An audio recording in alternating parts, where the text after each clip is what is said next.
Hello दोस्तों, आप सभी को मेरा नमस्कार। आशा करती हूँ आप सभी अच्छे होंगे। चैनल को शेयर करें और सब्सक्राइब करें। आज हम पढ़ेंगे 722वां क्वेश्चन भारतीय पाश्चात्य काव्य शास्त्र का यूथ कंपटीशन की बुक से। अगर आपको वीडियो अच्छा लगता है तो शेयर करें और कमेंट करें, बाकी पढ़ लें। इसमें 851 है या फिर 55 है, इतने क्वेश्चन दिए गए हैं जो कि 2 या 3 वीडियो में जितने भी कंप्लीट होते हैं करते हैं आज। ये आपको 13 मई या 14 मई के समथिंग मिलेंगे।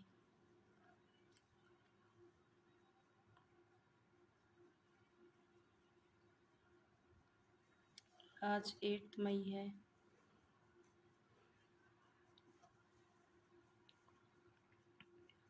तो पर बारो उर्वशी सुन राधिके सुजान तू मोहन के उर्वशी उर्वशी सम्मान में कौन सा अलंकार है?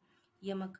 उपयुक्त दोहे में चमक यमक अलंकार है। एक ही शब्द दो या दो से अधिक बार आए या उनका अर्थ अलग अलग हो तो वहां पर यमक अलंकार होता है। वहां पर कौन सा अलंकार होता है? यमक अलंकार होता है।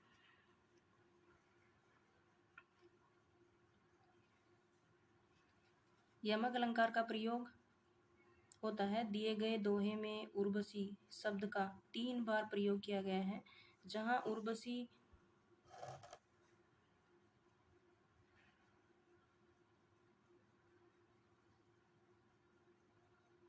नारी से प्रथम बार तुलना की गई है, दूसरी बार हृदय में निवास करने के लिए तथा तीसरी बार उर्वशी नामक आभूषण के लिए उर्वशी शब्द का प्रयोग किया गया है। निम्नलिखित में से काकू वक्रोक्ति का उदाहरण नहीं है। निम्नलिखित में से काकू वक्रोक्ति का उदाहरण कौन सा नहीं है? ऑप्शन नंबर सी इसका आंसर है। वल्लभ विचारी के मनु ऋषयानी अली ऐसे समय नाथ प्रदेश ते न आएंगे। ये काकू वक्रोक्ति का उदाहरण है। भरत भूप सियाराम लखन बन सुनी सानंद सहागो पुर पुरीजन अवलोकी मातु सुख संतोष लहगो। ये काकू वक्रोक्ति का उदाहरण है। मैं सुकुमारी नाथ बन जोगूं तुम ही उचित तप मैं कह भोगूं। ये भी काकू वक्रोक्ति का है। हेरी लाल तेरे सखी ऐसे निधि पढ़ाई पाई कहाँ हैरी खगियान कहियो हो तो नहीं पाले हो। उपयुक्त पंक्तियों में काकू वक्रोक्ति नहीं है। ये पंक्तियां श्लेष वक्रोक्ति का उदाहरण है। शेष तीनों विकल्प काकू वक्रोक्ति के उदाहरण हैं। श्लेष वक्रोक्ति जहां पर एक से अधिक अर्थ वाले शब्द के प्रयोग द्वारा वक्ता का एक अर्थ पर बल रहता है किंतु श्रोता का दूसरे अर्थ पर, वहां श्लेष वक्रोक्ति होती है। काकू वक्रोक्ति जहां पर कंठ की विशेष ध्वनि के कारण शब्द विशेष का दूसरे अर्थ ध्वनित होता है, वहां काकू वक्रोक्ति होती है। सुमेलित कीजिए। जो घनीभूत पीड़ा थी मस्तक की स्मृति सी छाई दुर्दीन में आंसू बनकर वह आज बरसने आई। वह आज बरसने आई। फिर से बोल रही हूँ। जो घनीभूत पीड़ा थी मस्तक में स्मृति सी छाई दुर्दिन में आंसू बनकर आज बरसने आई। इसमें कौन सा अलंकार है? इसमें श्लेष अलंकार है। विरह विकल मुनहि लिखूं पाती दूरी पठाए आंख विहीनी यो सुचित सुने बाचत जाए। इसमें कौन सा अलंकार है? विभावना अलंकार है इसमें। अरुण सरोह का चरण दृग सजन मुखचंद समय आए सुंदीर शरद काहि न कृति आनंद। इसमें कौन सा अलंकार है? असंगति अलंकार है। मेरे जीवन की उलझन बिखरी थी उनकी अलके पीली मधु मदिरा किसने थी बंद हमारी पलकें। थी बंद हमारी पलकें। ये कौन सा अलंकार है?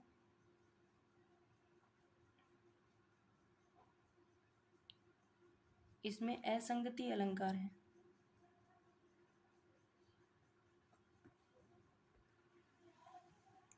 जो घनीभूत पीड़ा थी मस्तक में स्मृति सी छाई, दुर्दित में आंसू बनकर आज बरसने आई। श्लेष अलंकार। विरह विकल बुनही लिखी पाती दाई, पठाए आंख विहरणियों सुचित सुने बाँचत जाए।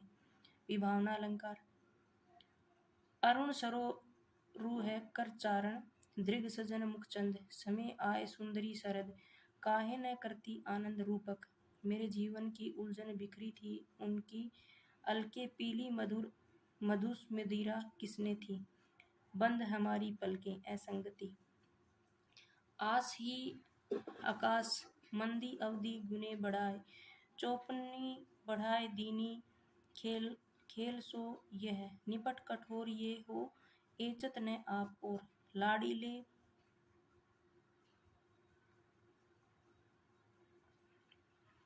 आस ही आकाश मदी अवधि गुने बढ़ाए, चौपनी चढ़ाए दीनी खेल सो यह, निपट कठोर ये हो एचत न आप और, लाडीले सुजान सी देहली दशा को कहे। अरिचिन जमई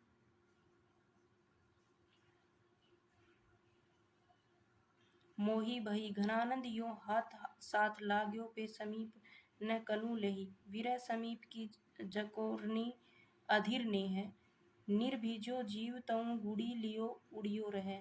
में अलंकार नहीं है। अपनहुति। कौन सा अलंकार नहीं है? अपनुति अलंकार नहीं है। उपयुक्त पंक्ति में अपनुति अलंकार नहीं है। रूपक, व्यतिरेक और उपमा अलंकार है। इसमें विद्यमान है कि उपयुक्त काव्य पंक्तियां घनानंद द्वारा रचित सुजान हित में संकलित है। अपनौती अलंकार किसे कहते हैं? अपनौती अलंकार जहाँ उपमेय संज्ञान का निषेध करके उपमान सर्वनाम के स्थापना की जाए वहाँ अपनौती अलंकार होता है। यथा मैं जो कहा रघुवीर कृपाला, बंधु न होई मोर यह काला। यहाँ भाई को भाई न कहकर काल शब्द का प्रयोग विशेष बल दिया गया है। उपमा अलंकार किसे कहते हैं? जब एक ही वाक्य में उपमेय और उपमान का सादृश्य अथवा साम्य प्रतिपादित किया जाए और विपरीत धर्म की कोई चर्चा न हो तो वहाँ उपमा अलंकार होता है। व्यतिरेक अलंकार जहाँ उपमेय में उपमान का सकारण उत्कर्ष दिखाया जाए वहाँ व्यतिरेक अलंकार होता है। अलंकार के संबंध में असंगत कथन है। वर्णीय रस की अनुकूलता के अनुसार वर्णों का बार बार व पास पास प्रयोग होने पर अनुप्रास अलंकार होता है। अनुप्रास अलंकार होता है। सार्थक अथवा निरर्थक भिन्न अर्थ वाले वर्ण समुदाय की क्रमशः आवर्ती को यमक कहते हैं। उपमेय व उपमान में भिन्नता होने पर भी साम्य स्थापन को उपमा कहते हैं। ये सब सही है अलंकार के विषय में। अनुप्रास अलंकार की परिभाषा सही है, यमक अलंकार की परिभाषा सही है और उपमा अलंकार की परिभाषा भी सही है। अब जो ऑप्शन नंबर डी है, ये वक्ता द्वारा अन्य अभिप्राय से कथित वाक्य को काकू से तथा श्रोता अन्य अर्थ कल्पित करे तो वहाँ संदेह अलंकार होता है। अलंकार के संबंध में असंगत कथन है। यहाँ पर संदेह अलंकार नहीं वरन वक्रोक्ति अलंकार होता है। संदेह अलंकार जहाँ किसी वस्तु को देखकर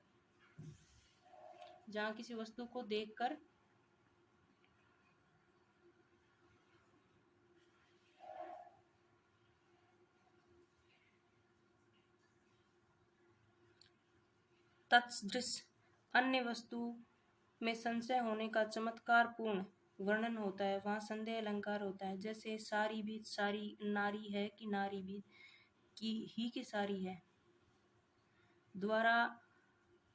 वक्ता द्वारा अन्य अभिप्राय से कथित वाक्य को काकू से जब श्रोता अन्य अर्थ कल्पित करे तो वहाँ वक्रोक्ति अलंकार होता है। सुबरन को ढूंढत फिरे कवि कामी अरुचोर। सलेश। सुबरन को ढूंढत फिरे कवि कामी अरु चोर में श्लेष अलंकार है। इसमें अभंग श्लेष और सभंग श्लेष इसके दो प्रकार होते हैं। श्लेष किस अलंकार किसे कहते हैं? श्लेष का अर्थ चिपकना, मिलना अथवा संयोग है, जिसका एक शब्द के साथ अनेक अर्थ चिपके रहते हैं, वहाँ श्लेष अलंकार होता है। जैसे रहीमन पानी राखे, बिन पानी सब सून, पानी गए न उबरे, मोती मानस चून। श्लेष अलंकार के दो भेद होते हैं, सभंग और अभंग। जहाँ प्रस्तुत में अप्रस्तुत की संभावना होती है, वहाँ अलंकार कौन सा होता है? उत्प्रेक्षा अलंकार। जहाँ प्रस्तुत में अप्रस्तुत की संभावना होती है, वहाँ उत्प्रेक्षा अलंकार होता है। उत्प्रेक्षा का अर्थ है किसी वस्तु को संभावित रूप में देखना। तात्पर्य यह है कि उपमेय में उपमान को प्रबल रूप में कल्पना की आंखों से देखने की प्रक्रिया को उत्प्रेक्षा कहते हैं। उसमें कवि की कल्पना साधारण कोटि की न होकर विलक्षण होती है। अर्थ में चमत्कार लाने के लिए ऐसा किया जाता है। इसमें वाचक पदों का प्रयोग किया जाता है। फूले का सकल मही छाई, जनु वर्षा ऋतु प्रकट बढ़ाई। उत्प्रेक्षा अलंकार में मनो, मानो, जनु, जानो आदि शब्दों द्वारा संभावना पर जोर दिया जाता है। जैसे आकाश मनो, मानो अंजन बरसा आ रहा है। फूले का सकल मही छाई, जनु वर्षा ऋतु प्रकट बढ़ाई। उत्प्रेक्षा अलंकार में मनो, मानो, जनु, जानो आदि शब्दों द्वारा संभावना पर जोर दिया जाता है। जैसे आकाश मानो अंजन बरसा रहा है। शून्य भीति पर चित्र रंग नाही, तनु बिन लिखा चितरे। धोए मिटे न मरई भीति, दुख पाई इही तनु हेरे। में अलंकार है विभावना। शून्य भीति पर चित रंग नाही, तनु बिनु लिखा चितेरे। धोए मिटे न मरही भीति, दुख पाई इही तनु हेरे। उपयुक्त काव्य पंक्ति में विभावना अलंकार है। विभावना अलंकार जहाँ कारण के अभाव में ही कार्य संपन्न हो जाए, वहाँ विभावना अलंकार होता है।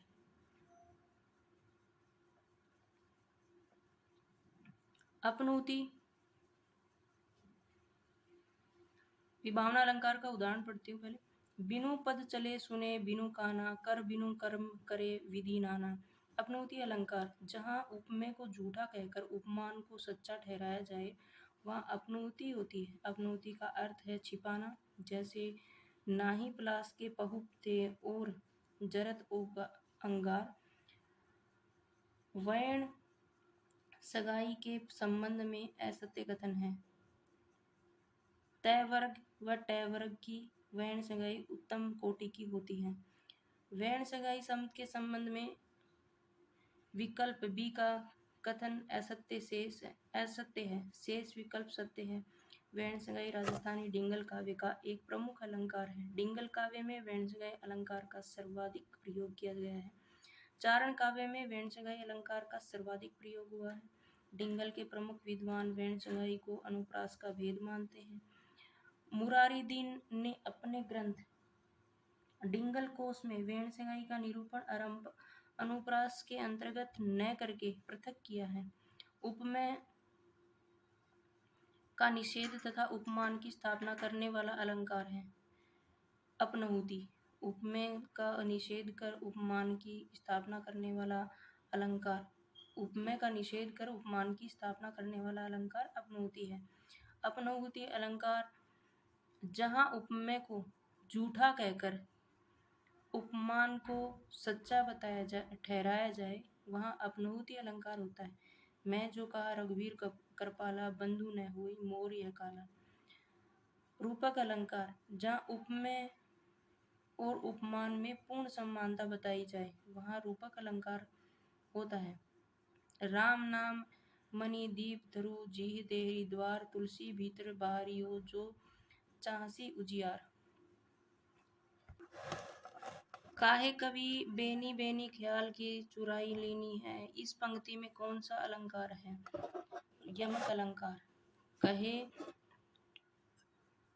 कहे कभी बेनी बेनी ब्यावल की चुराई लेनी पंक्ति में यमक अलंकार है। जहाँ एक शब्द की आवृत्ति दो या दो से अधिक बार होती है, परंतु उनके अर्थ अलग अलग होते हैं, वहाँ यमक अलंकार होता है। यहाँ बेनी शब्द का प्रयोग 2 बार हुआ है, पर भिन्न भिन्न अर्थों में। स्त्रियों की चोटी दूसरे पल्ले को रोकने हेतु किवाड़ के एक पल्ले के किनारे लगाई जाने वाली लकड़ी। माला फेरत जुग भया फिरा न मन का फेर, कर का मन का डारी दे मन का फेर में कौन सा अलंकार है? यमक। माला फेरत जुग भया फिरा न मन का फेर, कर का मन का डारी दे मन का फेर पंक्ति में यमक अलंकार है। जहाँ एक शब्द की आवृत्ति 2 या 2 से अधिक बार होती है, परंतु उनके अर्थ अलग अलग होते हैं, वहाँ यमक अलंकार होता है। यह मानकर हृदय और मन का मोतियों की माला है। श्लेष अलंकार कितने प्रकार का होता है? 2। श्लेष अलंकार का अर्थ होता है चिपका हुआ, अर्थात जहाँ एक ही शब्द में कई अर्थ चिपके हों, वहाँ श्लेष अलंकार होता है। श्लेष अलंकार के 2 प्रकार हैं, अभंग और सभंग। निम्नलिखित में से कौन सा शब्दार्थ अलंकार नहीं है? उपमा। उपमा शब्दालंकार नहीं है। जहाँ शब्दों के द्वारा काव्य में चमत्कार पैदा होता है और वहाँ शब्दालंकार होता है। शब्दालंकार के नाम इस प्रकार हैं: अनुप्रास, यमक, श्लेष, वक्रोक्ति, विवक्षा आदि। जहाँ अर्थ के द्वारा काव्य में चमत्कार पूर्ण होता है, वहाँ अर्थालंकार होता है। उपमा, रूपक, उत्प्रेक्षा, दीपक, अतिशयोक्ति, व्यतिरेक। उदाहरण संदेह, भ्रांतिमान इत्यादि। निम्नलिखित में से अर्थालंकार है उत्प्रेक्षा। दिए गए अलंकारों में उत्प्रेक्षा अलंकार का भेद है। शेष यमक, श्लेष एवं अनुप्रास शब्दालंकार के भेद हैं।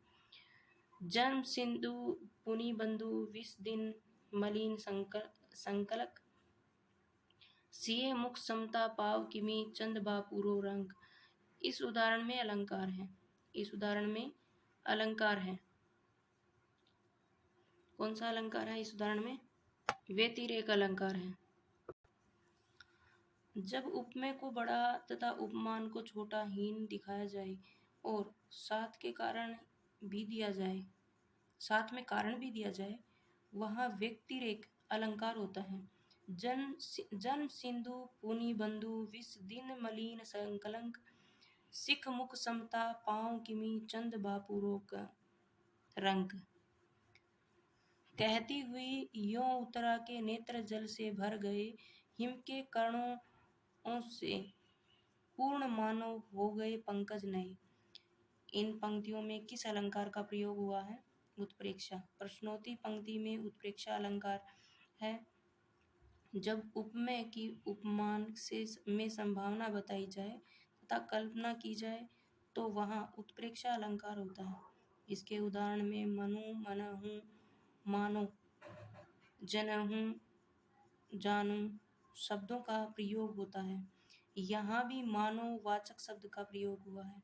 निर्धन के धन सी तुम आई में कौन सा अलंकार है? उपमा अलंकार है। प्रश्नोक्ति पंक्ति में उत्प्रेक्षा अलंकार है। यह उपमेय की उपमान में संभावना बताई जाए या कल्पना की जाए तो वहाँ उत्प्रेक्षा अलंकार होता है। इसके उदाहरण में मनु, मानहु, मानो, जनु, जानहु, जानू शब्द का प्रयोग होता है।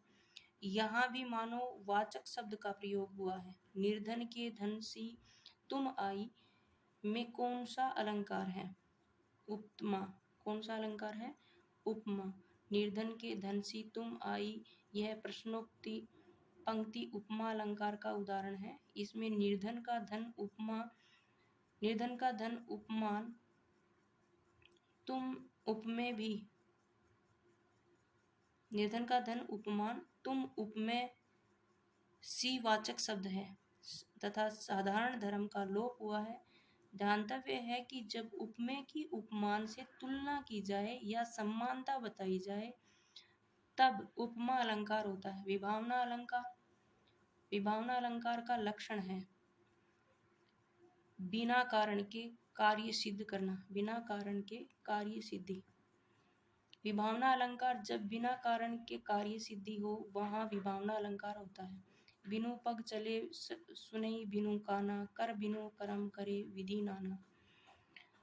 इसमें अलंकारों की परिभाषा एवं लक्षण से संबंधित कौन सा कथन सही नहीं है, लक्षण से संबंधित कौन सा कथन सही नहीं है। इसमें ऑप्शन नंबर बी सही नहीं है। ऑप्शन नंबर ए को पढ़ते हैं। जहाँ उपमेय में उपमान की संभावना कल्पना की जाए वहाँ उत्प्रेक्षा अलंकार होता है। जब ऑप्शन नंबर सी, जब किसी शब्द के एक से अधिक अर्थ निकलते हों वहाँ सलेस अलंकार होता है। जहाँ उपमान पर उपमेय का अभेद आरोप किया जाए वहाँ संदेह अलंकार होता है। और ऑप्शन नंबर बी, उपमा में रूप रंग गुण आदि की समानता के आधार पर दो भिन्न वस्तुओं की तुलना की जाती है, ये गलत है। अलंकारों के संबंध में विकल्प में दिया गया कथन सही नहीं है। अलंकारों की परिभाषा एवं लक्षण से संबंधित कथन जहाँ उपमान का उपमेय का भेद रहित आरोप किया जाए वहाँ रूपक अलंकार होता है।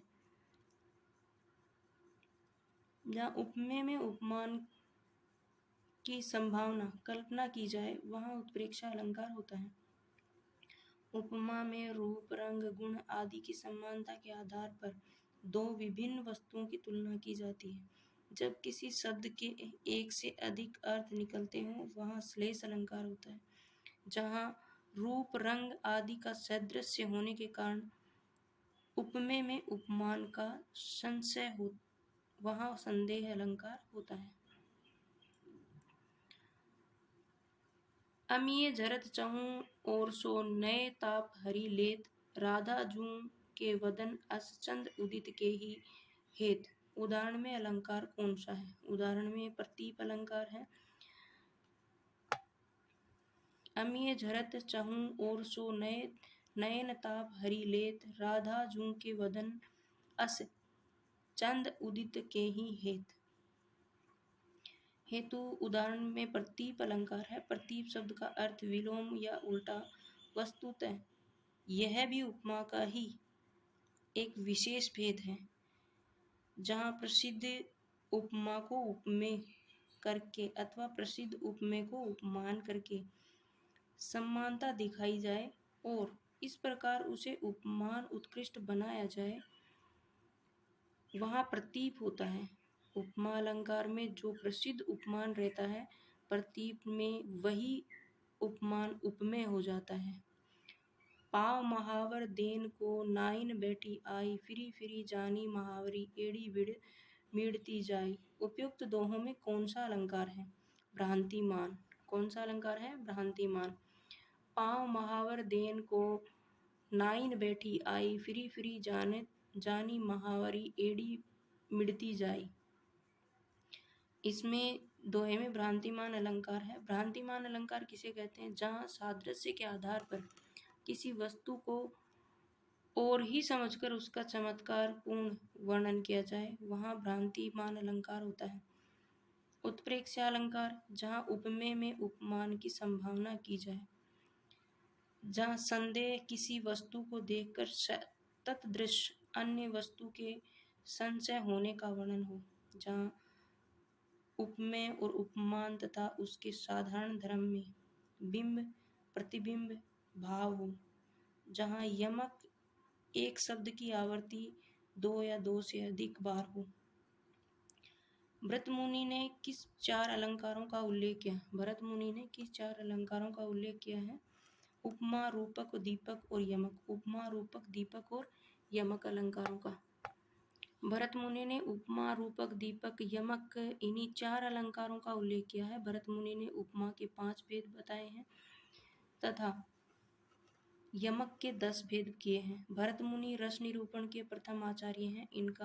उनका ग्रंथ नाट्य शास्त्र है। भरत मुनि ने नाट्य शास्त्र में 8 रसों का वर्णन किया है। भरत मुनि ने 8 स्थायी भाव, 8 सात्विक भाव तथा 33 संचारी भावों का उल्लेख किया है। दृग उर्छत टूटत कुटुम्ब जुरत चतुर चित्त प्रीति, प्रीति गांठ दुर्जन हिये दाई नई यह रीति। उपयुक्त पंक्तियों में इनमें से कौन सा अलंकार है? असंगति। प्रश्नोक्ति पंक्ति में असंगति अलंकार है।